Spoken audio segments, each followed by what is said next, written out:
Bem-vindos mais uma vez ao canal Quebrando TCC, desmistificando esse monstro. E hoje, no nosso episódio 2, vamos falar do índice de Morishita. Tá? O que ele é? Quando que a gente vai usar? Como que a gente vai calcular? Tá? Hoje a aula é sobre isso e fica comigo até o final, que a gente tem um presente para você, tá certo? Ao final dessa aula. Bom, para começar, Morishita é este professor aqui ao lado, tá certo? Masaki Morishita, do Departamento de Zoologia da Universidade de Kyoto, tá? Aqui, inclusive, a gente tem uma figura, tá, muito bonita da universidade lá em Kyoto, onde este professor, né, foi pesquisador. Bom, então o que é o índice de Morishita? Ele é um índice que calcula a dispersão dos organismos de uma população dentro do ambiente, tá certo? E existem três formas dos organismos se distribuírem no ambiente. Tá? Ele pode ser homogêneo, aleatório ou agregado. Tá? Então as espécies elas vão se distribuir de uma dessas três formas dentro do ambiente. E Morishita conseguiu expressar esses três padrões de distribuição em número.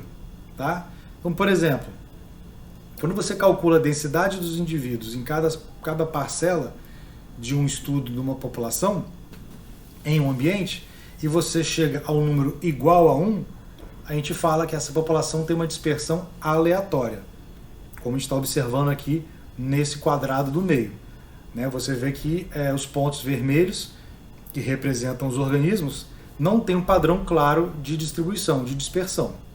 E por que os organismos se distribuem dessa forma? Porque existe a mesma chance de qualquer organismo dessa população aparecer em qualquer um ponto desse ambiente. Provavelmente porque esse é um ambiente que tem recurso suficiente e que os organismos não precisam de estar disputando, tá, esse recurso, tá? Seja alimentar, o espaço, etc. Tá certo? Se eu calculo meu índice e ele dá menor do que 1, a gente fala que essa distribuição é homogênea ou uniforme, como a gente vê aqui no primeiro quadrado. Você vê que os pontos vermelhos estão distribuídos de maneira igual pelo ambiente. Tá? E normalmente isso acontece quando, ao contrário do caso anterior, existe forte competição intraespecífica. Ou seja, existe uma competição pelo recurso e como existe competição, os organismos tendem a se distribuir meio que de maneira igual entre um e outro. Tá certo? Como, por exemplo, territorialismo em animais, tá certo? Não deixa outro animal se aproximar do ambiente dele. Isso acaba fazendo com que a população fique dispersa de maneira uniforme. Ou em caso de plantas, quando você tem espécies que produzem substâncias que inibem o crescimento de outras da mesma espécie próximas a ela. Aí isso acaba formando um padrão uniforme. Tá? É importante ressaltar que o índice de Morishita ele é muito usado, tá, em estudos de fitossociologia, em estudos de botânica, tá? Mas também ele é aplicável à zoologia, tá certo? E o último padrão de distribuição é o agregado, tá certo? Ou agrupado. Nesse caso, quando o índice dá maior do que 1, tá certo? No caso aqui do nosso terceiro quadro, ok? Os organismos estão todos reunidos juntos em alguns pontos do ambiente. E isso normalmente vai acontecer quando você tem atração dos organismos para um local, tá certo? Seja por alimento, ou seja por abrigo, ou seja por alguma condição que exista naquele local que favoreça a distribuição dos organismos, ok? E aí eles precisam se manter agrupados. E quando que você vai usar o índice? Quando você deseja descobrir como que a população que você quer estudar se organiza, se dispersa dentro do ambiente. Então, por exemplo, se você olhar para o dossel dessa floresta aí, essa imagem aérea, você consegue me dizer como que cada espécie dessa está distribuída dentro desse ambiente, dentro dessa população? Se eu escolher aquela palmeira ali, por exemplo, você consegue me dizer aqui nessa imagem se ela tem uma distribuição aleatória, agregada ou homogênea? Tá? Você não tem como. E mesmo que você observasse um padrão visualmente, você não pode apresentar isso como resultado de uma pesquisa. Você tem que apresentar a partir de um método. Ok? A gente vai ver como que isso acontece. Por exemplo, você consegue dizer se uma espécie muda o seu padrão de dispersão em função de uma alteração ambiental, clima ou uma alteração oceanográfica. Por exemplo, nessa imagem aqui a gente tem um agrupamento de estrelas do mar num certo ponto. Tá? Nesse momento eu classificaria a dispersão dessa população como agregada. Mas a gente sabe na literatura que na maré alta essas espécies não vão ficar aí, porque o batimento de ondas vai causar dano a elas e ela vai se distribuir mais abaixo no infralitoral. E aí ela acaba tendo uma distribuição mais tendendo a aleatória no substrato arenoso. Tá? Ou você consegue dizer se um distúrbio antrópico ele está alterando a forma também como a população se dispersa no ambiente? Aqui a gente tem um caso clássico de fragmentação florestal, onde o desmatamento formou corredores entre aquela unidade que antes era única, ininterrupta. Nesse ambiente agora, você tem várias interrupções naquele ambiente. E os animais têm dificuldade de atravessar essas áreas, tá certo? Então não são todas as espécies que são capazes de atravessar de um fragmento desse para outro. Então, quer dizer, uma população que antes se distribuía, talvez aleatória ou homogeneamente dentro de uma floresta dessa intacta, hoje ela está com uma distribuição agrupada, justamente porque ela foi pressionada por um efeito antrópico. Ok? E o método mais tradicional para poder levantar esses dados de densidade para jogar na fórmula de Morizita é você usar transectos e parcelas. Tá? Então você vai chegar no seu ambiente e vai delimitar parcelas, ou seja, pequenas amostras do ambiente, ou transectos, tá certo? Para você ter uma orientação de onde você vai trabalhar com a sua população. Então, numa floresta, por exemplo, você delimita um transecto de 100 em 100, 20 em 20, dependendo da metodologia, você vai lá e amostra 5 metros quadrados, e aí vê quantas espécies tem naquela parcela, tá certo? Ou, no caso dos camarões, parcelas menores, 50 centímetros quadrados, e aí contava quantos camarões tinha cada parcela daquela. Tá? Então o método mais tradicional é de transecto e parcela. Ok? Bom, a gente chega agora na hora de calcular esse índice. Tá? Então eu vou trazer aqui um exemplo da minha aula 1, do episódio 1 do canal, Quebrando TCC. Se você precisar depois de dar uma contextualizada maior no assunto, você dá um retorno na aula 1, tá certo? Assiste que essa aula vai ficar muito mais clara para você. Então lá, como eu havia falado, eu peguei uma população de camarão que se distribuía homogeneamente, tá certo? Na minha represa, porque tinha fartura de alimento. Tá? E eu fiz o quê? Eu causei um distúrbio artificialmente. Eu criei o distúrbio. Eu removi parte desse alimento. 50% do recurso que os camarões tinham, eu removi. Tá? E ao longo do tempo, com 24, 48, 72, 96 e 120 horas, eu fui recalculando, fazendo a recontagem e recalculando o índice para saber se ela saiu de uma distribuição homogênea para uma agrupada, já que retirando metade dos recursos, os camarões teriam que ir até os locais de recursos remanescentes. Tá? Então olha aqui, eu tenho uma tabela muito simples. Esse aqui, essa parte de cima é o meu controle, tá? É onde eu não mexi em momento algum no experimento, tá? Eu tinha uma área reservada a controle, a um ambiente sem distúrbio, e aqui embaixo eu tinha aqui 14 parcelas, 10 a 23, onde eu tenho a anotação dos meus camarões em um ambiente com distúrbio, onde eu removi 50% do recurso, tá? Então basicamente eu fiz o quê? Eu tenho 9 parcelas, e com 24 horas eu ia lá e contava quantos camarões tinham dentro de cada parcela. Parcela 1 tinha 2, parcela 2 também tinha 2, parcela 3, 1, parcela 4, 3 e assim por diante. E no experimento com parcelas, mesma coisa. Tá? Eu fui lá e contei quantos camarões tinha em cada parcela. Só que no experimento eu tinha metade das parcelas com remanescente de recurso, de alimento, e metade das parcelas sem alimento. Tá? Por isso que provavelmente você vai observar que várias dessas parcelas têm um valor de 0. Por quê? Porque é uma parcela que não tinha alimento, então o camarão ele não permanecia ali e ia em busca de um recurso. Então vamos lá, sem enrolação. Então esta é a fórmula de Morizita, que é basicamente o somatório do Nzinho, que é o número de indivíduos que você tem na amostra em cada uma das parcelas, tá? E eu vou ter isso multiplicado por esse mesmo número menos 1. Tá? Então, basicamente, ó, na parcela 1 do controle eu tinha 2 camarões. Então, na fórmula vai ser 2 vezes 2 menos 1, que é igual a 2. Aqui na quarta parcela eu tinha 3 camarões. Então, 3 vezes 3 menos 1, valor de 6. Então, eu faço isso para cada densidade de cada parcela. E no final eu vou somar isso. Tá? E o meu valor deu 14. Então a parte de cima, tá? O denominador da minha fração deu 14. Parte de baixo da fórmula, parte vermelha. Ali eu vou contabilizar o N. Tá? O que é o N? Ele é o número total de indivíduos em todas as minhas parcelas, ou seja, nas 9.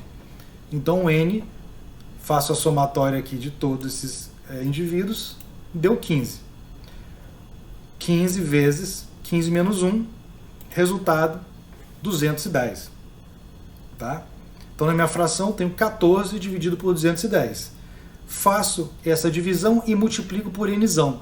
Quem é o Nzão? É o número total de amostras. Aqui nesse caso, 9, em azul. O índice deu 0,60. Esse índice é menor do que 1. Então a minha distribuição ela é homogênea, conforme eu havia falado, que os meus camarões se distribuíam. Belezinha? Tudo certo aí? Vamos refazer isso agora no lado do experimento. Aqui eu peguei os meus dados do último dia de experimento, tá, lá em 120 horas, e joguei aqui. Agora eu tenho da parcela 10 até a parcela 23. Pego esses dados, vou transportar eles para cá, tá? Copio, colo ou digito, tá, pessoal, aqui na fórmula. E eu tenho meu resultado de novo aí. Mesma coisa, NIzinho vai ser 0 vezes 0 menos 1, vai dar 0. Aqui onde der 5, 5 vezes 5 menos 1, 4. 5 vezes 4, 20.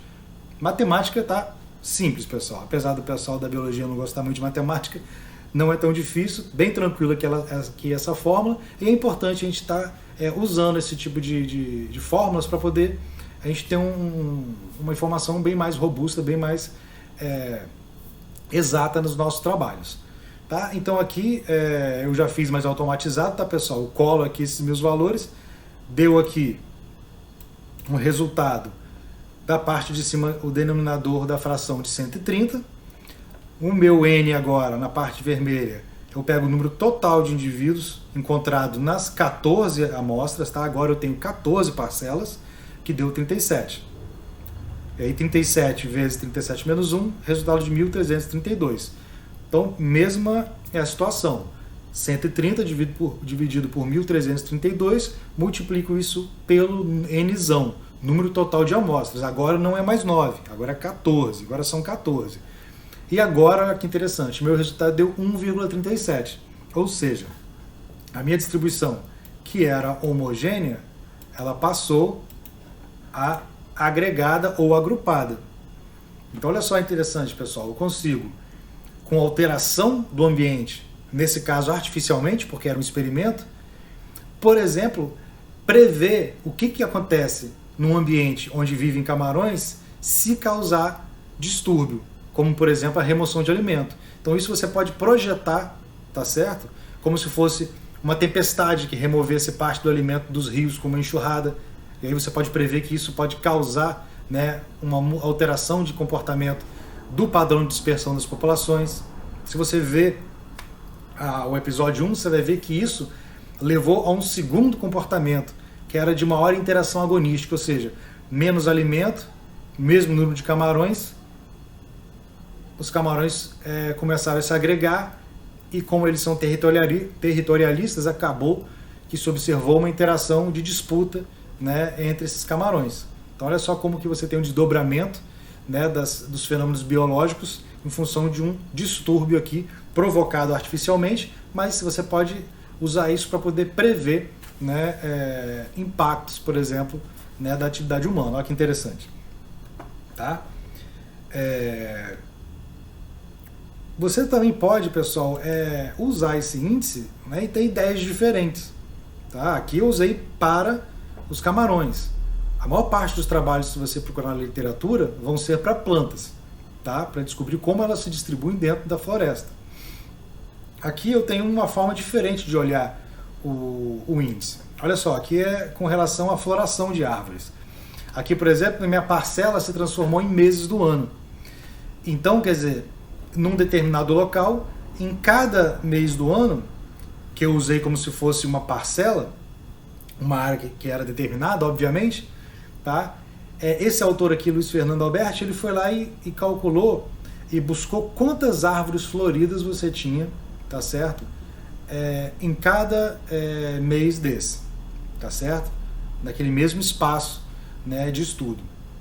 Então ele viu aqui, por exemplo, que em janeiro 10, fevereiro 9, março 8, lá em junho, julho e agosto apenas uma, tá? E jogou isso aqui no índice de Morizita. Mesmo cálculo. Parte amarela do número de indivíduos dentro da parcela, no caso mês, 10 vezes 10 menos 1, 90. Como a gente viu nas outras duas planilhas. Meu resultado aqui de N, né, amarelo, 314. Agora, qual o número total de indivíduos em todos os meses? No caso aí, né, no ano inteiro.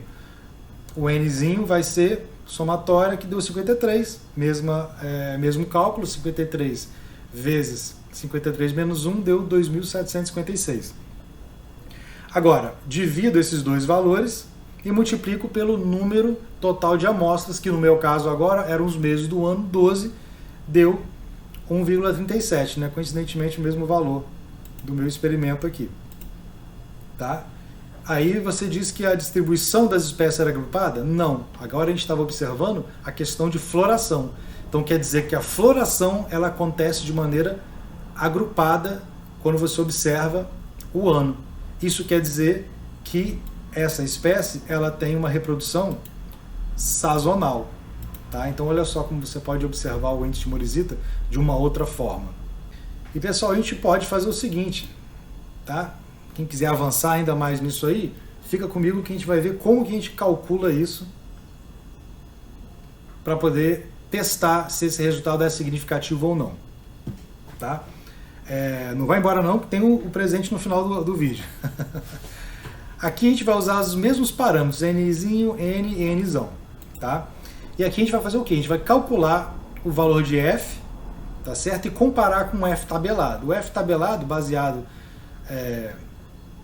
numa chance de 5% de se cometer o erro do tipo 1, tá? Vou ser breve aqui, a questão estatística de repente fica para uma outra aula, né, destrinchar isso. E essa tabela aqui ela já existe, tá na literatura, é só buscar ela. Então eu vou fazer o quê? Eu vou calcular o F das minhas amostras e vou comparar com o F tabelado que está aqui. Ó. E isso vai me dizer se meu resultado é significativo ou não. Então vamos calcular o F? Vamos lá para o meu experimento aqui dos camarões. Então o que eu vou precisar de informação? Um Nzão, que era 15. Vou botar aqui 15. E o meu número de amostras, na segunda, no experimento, eram 14. E o índice de Morizita, ele deu 1,37. Bom, tá aí meu F calculado, 1,40. Tá? Como que eu vejo isso aí agora? Se o meu F calculado é maior do que o F tabelado, então o índice eu posso dizer que é significativo. Vamos ver qual que era o F tabelado? Como que a gente vê isso na tabela? Primeiro, a gente tem que usar os graus de liberdade, que é o meu Nzão, 14 menos 1. Esse aqui em roxo é o meu grau de liberdade. Então, na coluna eu vou ver o número 13 e o grau de liberdade nas linhas eu vou usar o infinito de acordo com a metodologia, que já existe. Então, ó,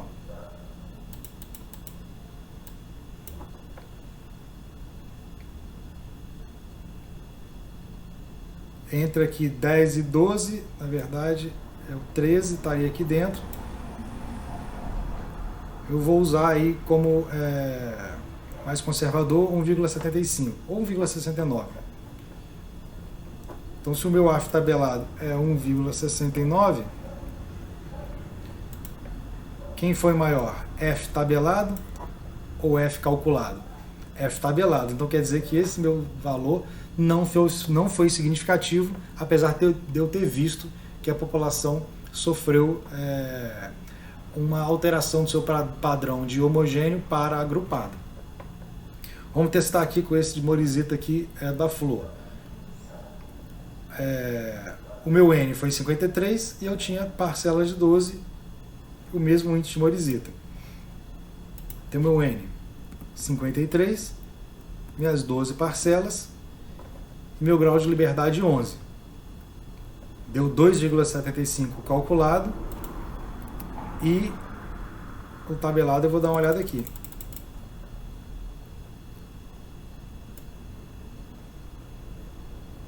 Aqui, entre 10 e 11, vamos usar aqui 1,83.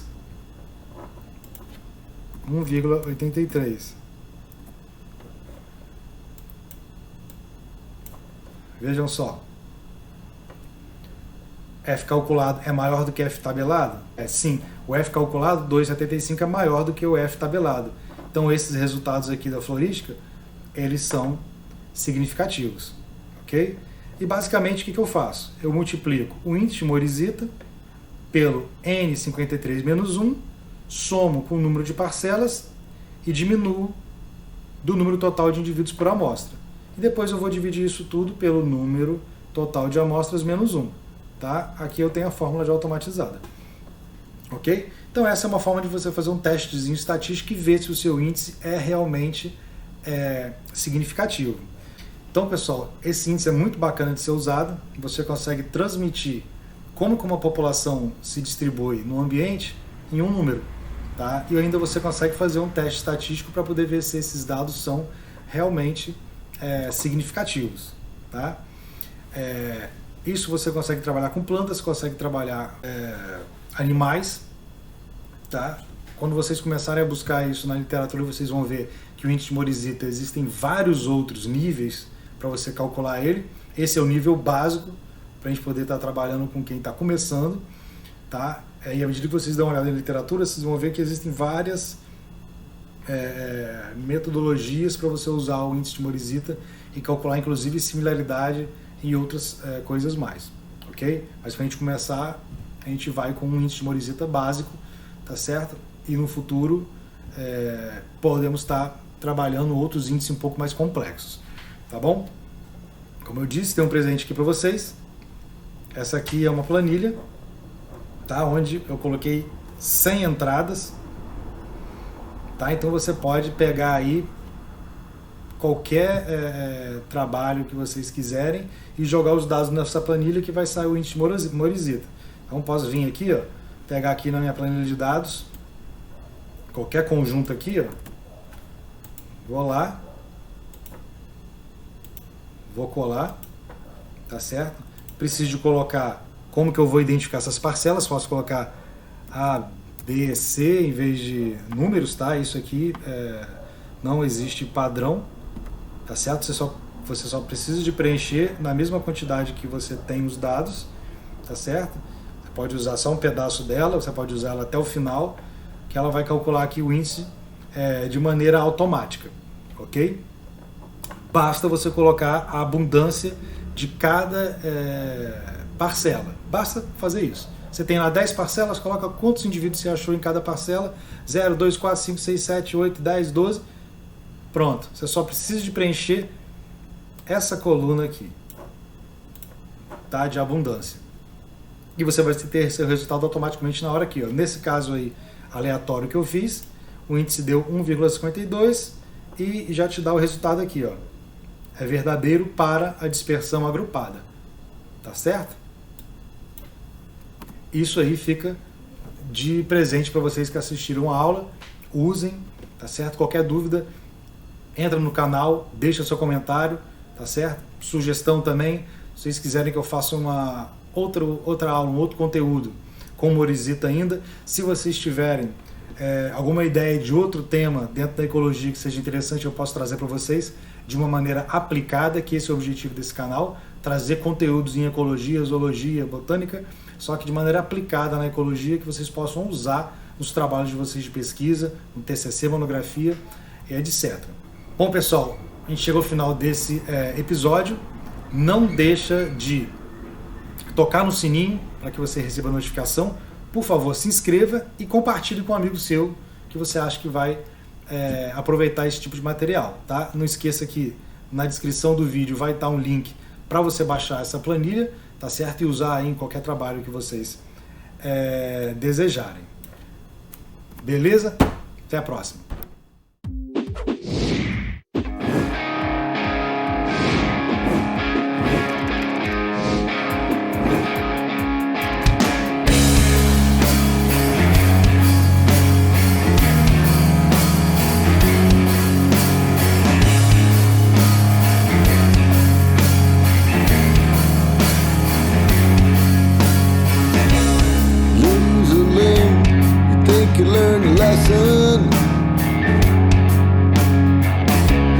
Blame the man and stay unrepentant. It doesn't make a difference. It'll happen once again if we say there's nothing to be done. All the presidents say that we can carry guns. Yourself, they're coming to get you. You're the only one that knows wrong from right. Living in the dark.